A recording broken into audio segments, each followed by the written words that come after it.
Muchas gracias, presidenta. Buenas tardes. Hoy tenemos delante una proposición de ley social delincuente que avanza en una sociedad decadente hacia una civilización bárbara, que deja al animal al pie de los caballos y al hombre lo sitúa en las puertas del corredor de la muerte.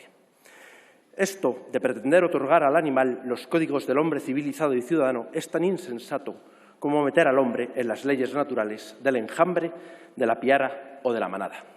El animal obedece a sus estímulos y a sus instintos, que nada tienen que ver con la sensibilidad del hombre, porque así lo manifiesta la propia naturaleza desde que existe la vida.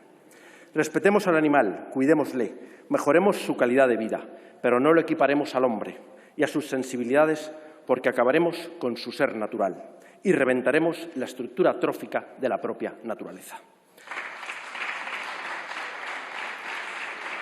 Es básico el principio de que la condición de los animales es distinta de la de los hombres. La posición del hombre sobre el animal a lo largo de la existencia ha de llevarnos a una importante distinción entre animales salvajes, animales de trabajo y producción y animales de compañía.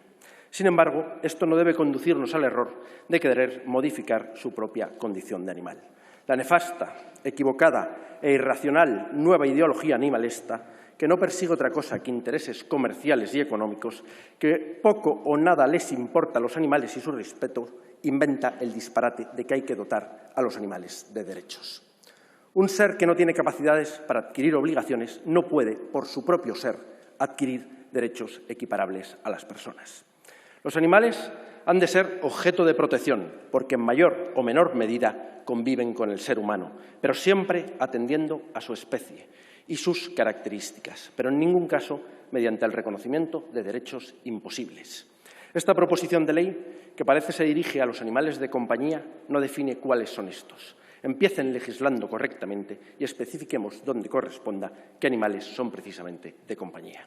Las descabelladas leyes de bienestar animal que sus partidos han aprobado en muchos parlamentos autonómicos, como Navarra, Valencia, Castilla y León o Madrid, nos dejan las perlas de considerar a una mamba negra, a una culebra de escalera, a un camaleón, una rata o una paloma zurita o bravía como animal de compañía. Dicho esto, esta reforma introduce la insensatez de hacer dilucidar a un juez qué debe hacer con la custodia del animal de compañía como miembro de una familia y lo equipara con los hijos, en el caso de divorcio. El animal tiene un dueño que lo adquiere, pone su cartilla y su microchip a su nombre y se hace responsable del cuidado, la tenencia y las acciones de éste, ya que el animal, en su condición de animal, no tiene capacidad para responder por sí mismo. El animal es y debe ser siempre de su dueño. La familia lo cuida, lo atienda y lo mima, pero las responsabilidades son de quien tomó la decisión de ser su titular.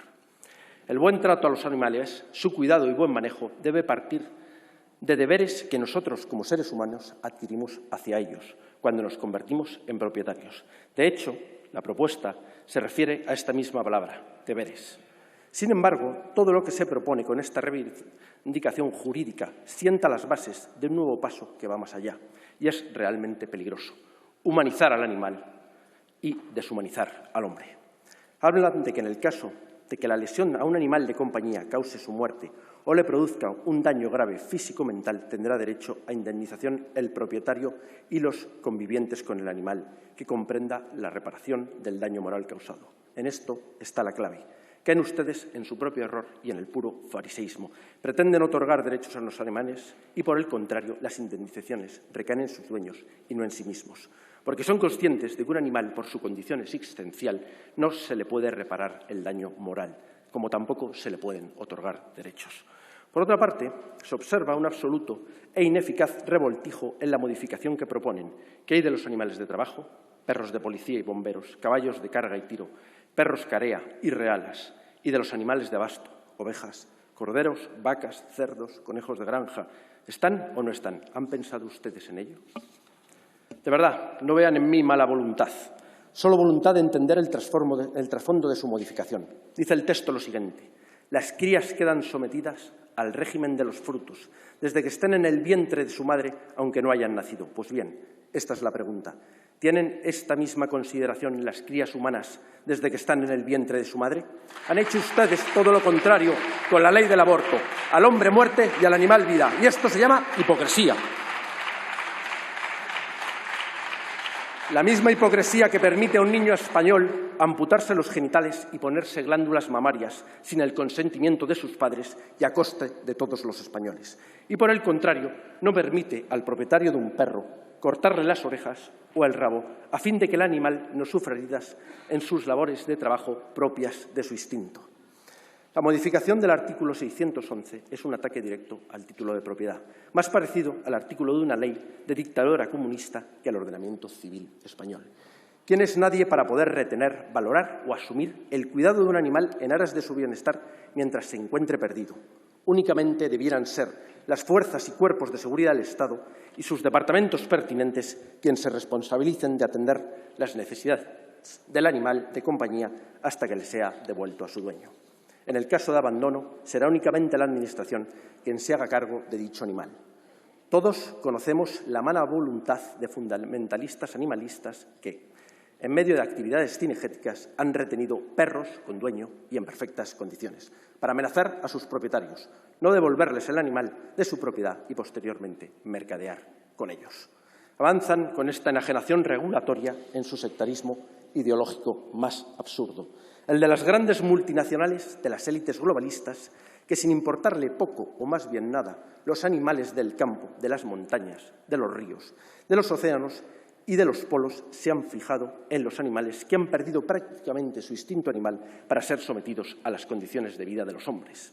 Una vez que han logrado acabar con la natalidad de los hombres, han inventado el nuevo macronegocio, el mascotismo y el animalismo más putrefacto, el que pretende que compremos juguetes para perros y no para niños, el que nos obliga a comprar medicamentos para cachorros y no para ancianos, el que inventa piensos veganos para sus animales carnívoros y el que exige a los burócratas europeos derechos para los animales y condena a obligaciones a sus dueños. Además, ustedes del consenso progre les sirven en bandeja los instrumentos. Crean una Dirección General de Bienestar Animal que hace un doble uso. Por un lado, avanza en la agenda del macrochollo de los derechos y, por otro, sirve de plataforma a ecologistas radicales, vividores de subvenciones, que, entre otras cosas, condenan a muerte a miles de animales de producción, como son vacas, terneros, ovejas, corderos, yeguas o potros de cientos de ganaderías del mundo rural y a sus dueños, que nada importan a los presidentes de comisiones a la hora de proteger de una manera absurda y equivocada al lobo, colocándole en la parte superior de la cadena trófica y obviando al hombre. Le han condenado a su extinción. El lobo tan solo es un ejemplo del camino emprendido. Lo anterior, el silvestrismo. Lo de ahora, las leyes de bienestar animal. Lo siguiente, la tórtola. Posteriormente, lo que se les ocurra para reventar el mundo rural y a sus gentes. En esta modificación sectaria están todos incluidos.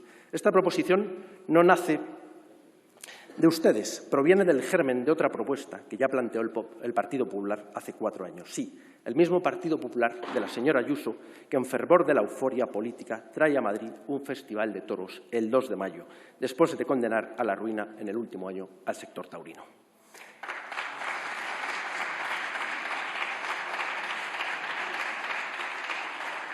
Señorías del PP y de todos los partidos, están muy bien los festivales electorales, pero el toro en Madrid, en San Isidro, en septiembre, en primavera, en fiestas patronales de todos los pueblos y en la ilusión de abonados y aficionados, porque si no, tan animalistas que son ustedes, condenarán a su extinción al más emblemático de nuestros animales, el toro de Lidia.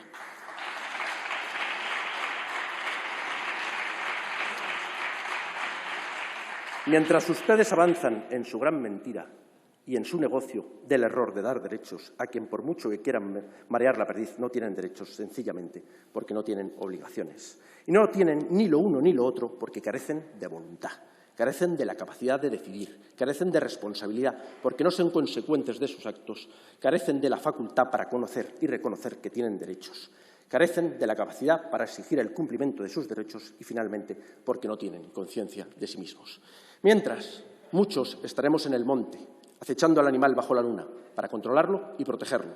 Estaremos curando al podenco que fue acuchillado por un macareno en plena batalla montuna. Estaremos corriendo liebres con los lebreles y, en definitiva, estaremos dando vida a quienes ustedes han ejecutado, al mundo rural y a los animales.